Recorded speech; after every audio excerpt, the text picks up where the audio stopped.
Today, we have a special guest from Moldova. His name is Andrew. Welcome, Andrew. Welcome to the Billion Insects. How are you today? I'm good. And you? Yeah, man, I'm also good.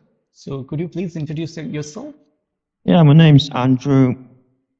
I'm in my mid 20s and I want to become an English teacher. Where do you live in Moldova? I live in Transnistria. It's a region in Moldova. It's quite a contentious topic, but we technically are a different country from Moldova, from Republic of Moldova. And we have our own government, our own currency, and we speak Russian, but officially we have three languages which are Russian, Ukrainian, and Moldavian, or Romanian. That's something that most people might just get combative over, because some people regard Moldavian as a dialect. Some people think it's a language. I don't know. I'm not really educated well on that, so I would postpone my answer if somebody asked me a question about it. Personally, how many languages you can speak fluently? Yeah, I can speak Russian. It's my first language. English and some other languages, but I wouldn't say I'm fluent. I just know enough.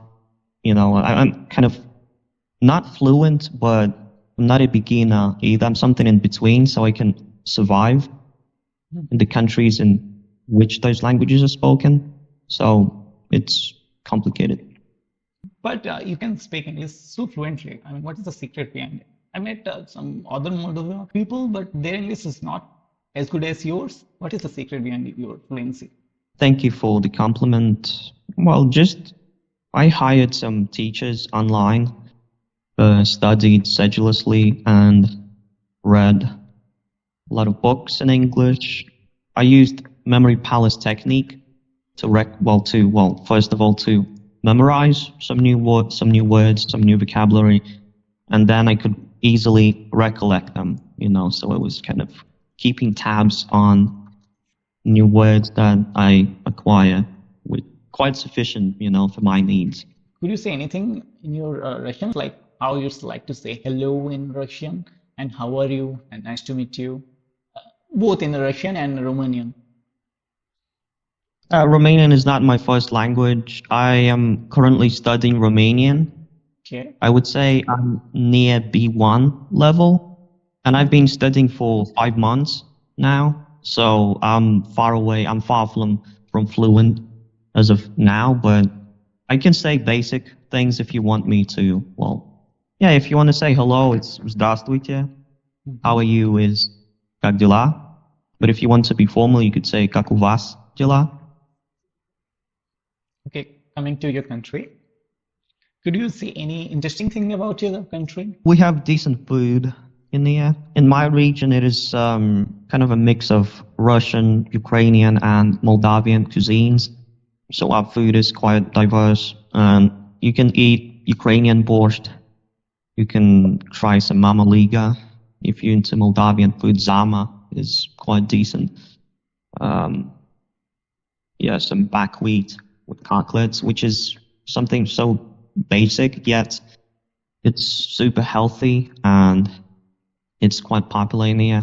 Me personally, I like it more than anything else. It's decent if you also add some salad, on the side of your dish. Gee, that would be scrumptious. Sorry for using some fancy words. It's just couldn't keep my mouth shut. No, I will put the subtitle here so our viewers can get that. Could you name any traditional festivals of your country, like any celebration that's significant to Moldova? Yeah, we celebrate Martifor in March. We also celebrate the Red Army Victory Day on the 9th of May, a very important holiday for us. Obviously, Christmas, Hmm. The 1st of May, I think in English, if I was to translate, it would be something like the Laborers' Day, I think, but I'm Yeah, not quite sure. I've never translated it, so I don't really know. the Labor Day here in India also we is kind of celebrating May 1. That's decent. We kind of a similar thing, right? Yeah, Here. different cultures, but yet might have some things in common. So do you like traveling? Yeah, well, I wouldn't mind to travel for a bit, embark on a journey to Spain or Italy. And now those are my destination points because I want to see Spain. I've been studying Spanish for 2 years now, and I Mhm. can speak it well enough to survive in Spain. So that would be lovely if I could visit that place, well, that country. You are comfortable with Espanol? Yeah, Espanol. That's a quite interesting language. It's Yeah. terrific. Since we are talking about the traveling and stuff, could you name any famous travel destination of your country? Yeah, we have Benda Stronghold was built by Turks long time ago, and it had been restored a few years ago, and well, now it looks quite interesting, I must say. It's if you go in, I've been there a few times, and there's a nice view, that you could see, Mhm. and well, there was a nice hotel, a restaurant with some fancy food. It's it's quite decent. I've never eaten anything there, but I've heard it was quite decent. So lots of tourists who just want to give it a taste. Okay, moving on. What are the most famous career options and educational program that you observe in your surrounding? It's quite complicated.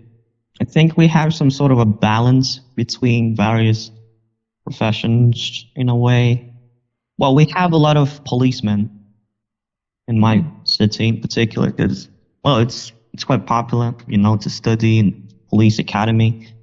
You're at a university rather, but you're not Mhm. just you shouldn't necessarily, when you graduate from the university I mentioned, you shouldn't necessarily become a policeman. You can be a Mhm. lawyer or attorney at law. Mhm. Uh, I think it could be some other professions. Not quite sure what they are, but yeah, maybe a bailiff eventually. When you get the ranks, and you can become a person on the board and well be quite powerful. Mhm. But yeah, I think well police university for Mhm. us we have some linguists. I've Mhm. spoken to the guys. Um, I'm not sure if that education is effective, particularly uh, within the linguistic industry, because I don't know, it seems to be outdated. Spoken to people that studied there. Some of them were quite professional, with the Mhm. languages they studied. Some of them, they seem to just go there and, waste their time because they haven't managed to learn anything useful from it. Yes, it's kind of not what their calling is, it's not what they want to be. They should have Mhm. chosen something different, I guess, Mhm. but it's just my speculation. I'm not quite sure what could it be. Okay.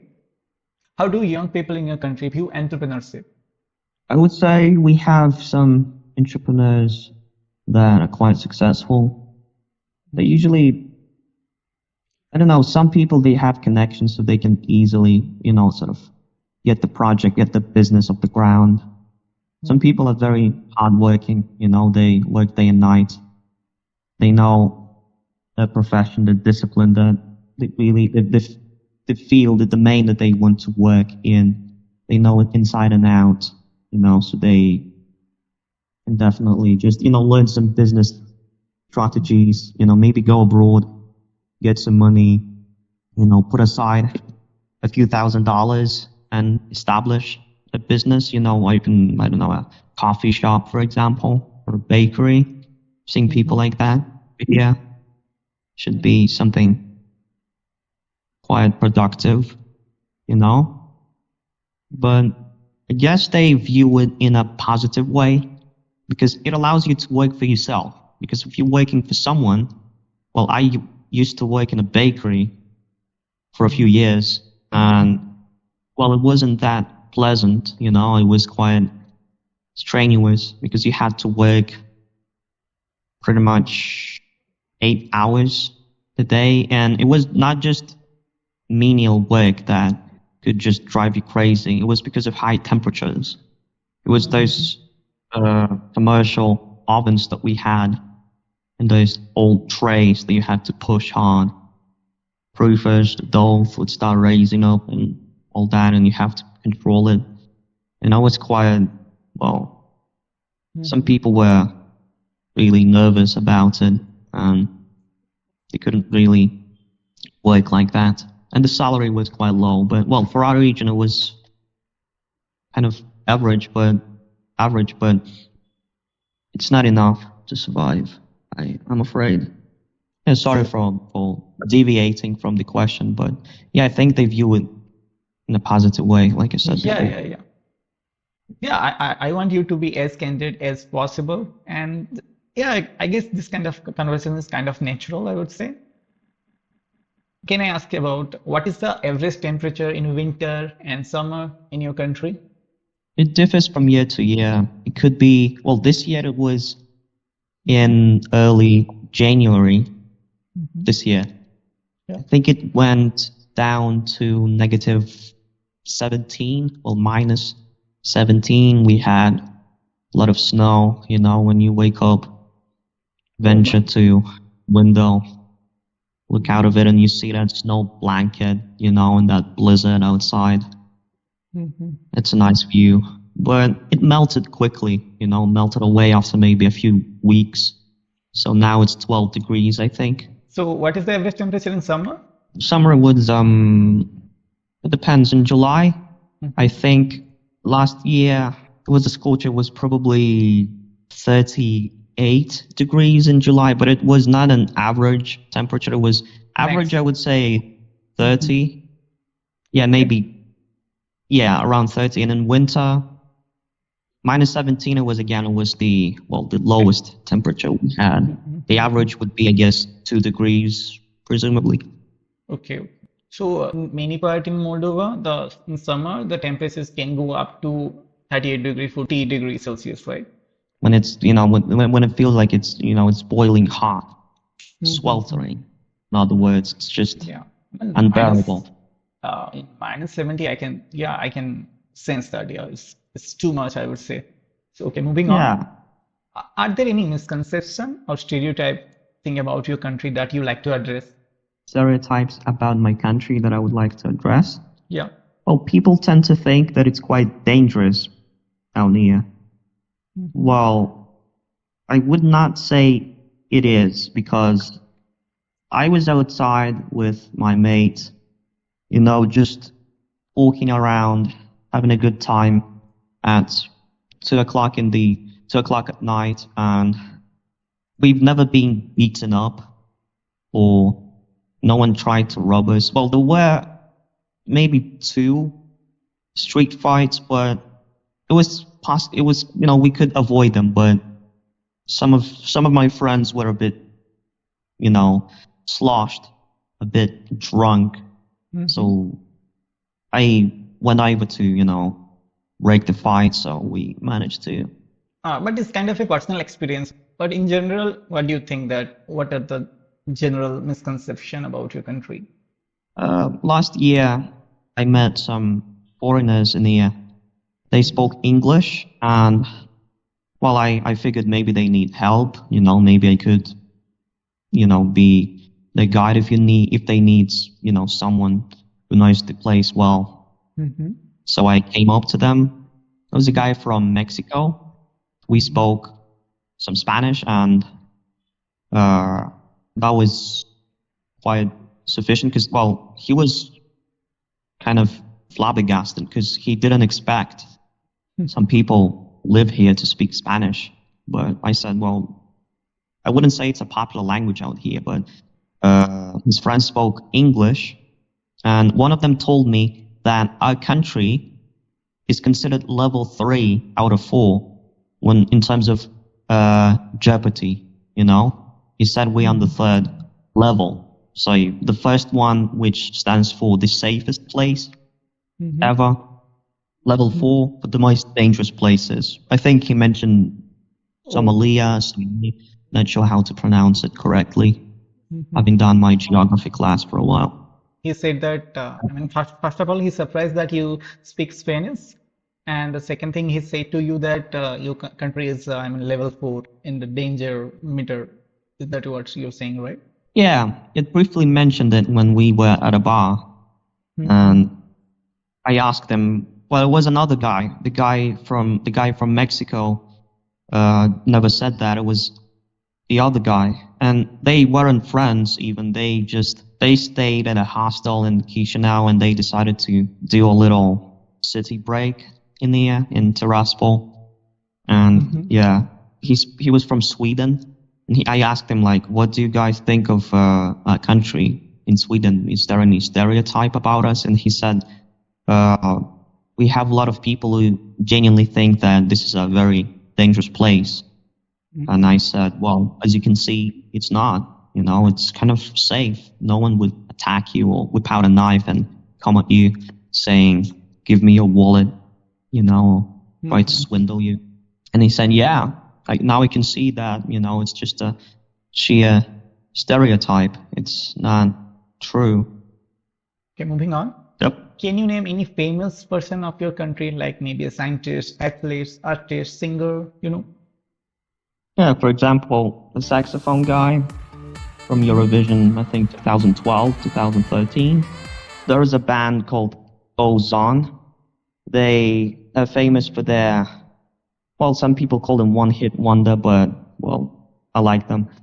Numa Numa used to be a very popular song and people enjoyed it. They are from Moldova too. And Stefan Chelmare, but, you know, he died a long time ago. Mihai Eminescu, I think. Yeah, quite some. Okay, moving on. This is kind of the last segment of our podcast. This segment we usually discuss about technology, so it's going to be a little interesting for those who are into technology and all. So the first question, if you were buying a vehicle today, whether it's a car or a bike, would you lean towards buying a petrol vehicle or an electric one? Regular car, the one that you can run on petrol, but maybe eventually I would switch into electric car. I'm not sure if we have enough petrol stations with EV chargers, so I would not say I know much about it, but yeah, it's... Okay, so moving on. Do you prefer Android or iOS? I would say Android because I got used to it. So this one's quiet. According to you, which one is more popular in your country?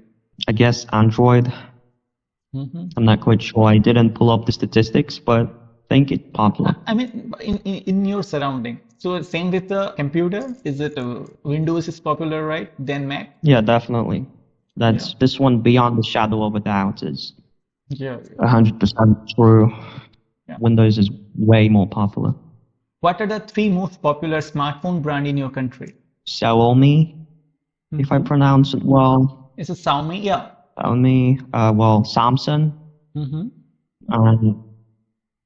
I think iPhones are kind of popular too because I've seen, Apple. Yeah. I've seen a large amount of people with Apple products, and but Xiaomi is quite cheap, so if you don't really need to spend your entire day working with your phone or from it, well, I don't know, I guess some people do it, but it's a cheap solution, and It's Yeah, good yeah. enough.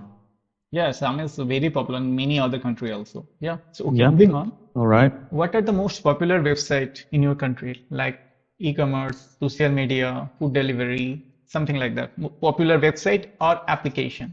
Well, in my opinion, the most popular right now is Telegram Hmm. and VK. They are the most popular Oh, Wiki is available in websites. your country. I Well, thought it is only available in Russia. yeah, we also use it because, well, we speak Russian, like almost every single one of us Mm-hmm. here in Oh, Transnistria, PMR. and what about the e-commerce? AliExpress used to be very popular in here. Okay. Yep. Okay. So that's the end of the podcast. Any final thoughts, Andrew? All right. And hope it was riveting and enticing for the viewers. Maybe perhaps alluring because I live in a country which is not even on the map. Overshadowed by the Ukraine, I would say, because Ukraine is so big. Yeah, but I live in a specific part of Moldova which is called Pridnestrovia or Transnistria. And Okay. it's technically a separate country with its own government and currency, but Yeah, you said we are that not on the clearly. map. Okay, so Andrew, did you enjoy the podcast? Was it fun? Yeah, yeah, I've never participated in podcasts before, so I don't know. I would need to, I guess, look at myself from a viewer's perspective and maybe fix some of my, let's say, forms of speech or maybe use some different words and phrase my Hmm. ideas differently. You said everything is properly, you articulate every point perfectly, I would say. Yeah, thank you for complimenting me on that. And you were nice as well. You said you just begun uh, your career as a YouTuber, but well, we all need to start somewhere, so there is no shame in that. You're doing it good. If you're full of energy and you are devoted to become, let's say, to blow up and make something quite interesting for people, and well, I hope it pops off and things will pan out for you. Yeah, man, thanks. Appreciate it. Yeah. So, okay, before we wrap up, could you kindly ask our viewers to subscribe to the Billion Insights channel? Yeah, sure. You can, if you want to uh, discover more podcasts with more guests, that could be quite interesting and could bring forward some ideas that you might like here, and you can definitely subscribe to the channel named The Billion Insights. It's first time when I'm here, and it's fun. Go ahead, hit the button. Could you say it in Russian? Yeah, sure. Подписывайтесь на канал The Billion Insights. Я никогда не участвовал в подкастах, но мне понравилось. Думаю, надеюсь, что вам понравился наш подкаст, и, возможно, вы откроете для себя много нового. Yeah, that's about it. Thank you, Andrew, for sharing your experience with us today. To our listener, thank you for tuning in to the Billion Insight podcast.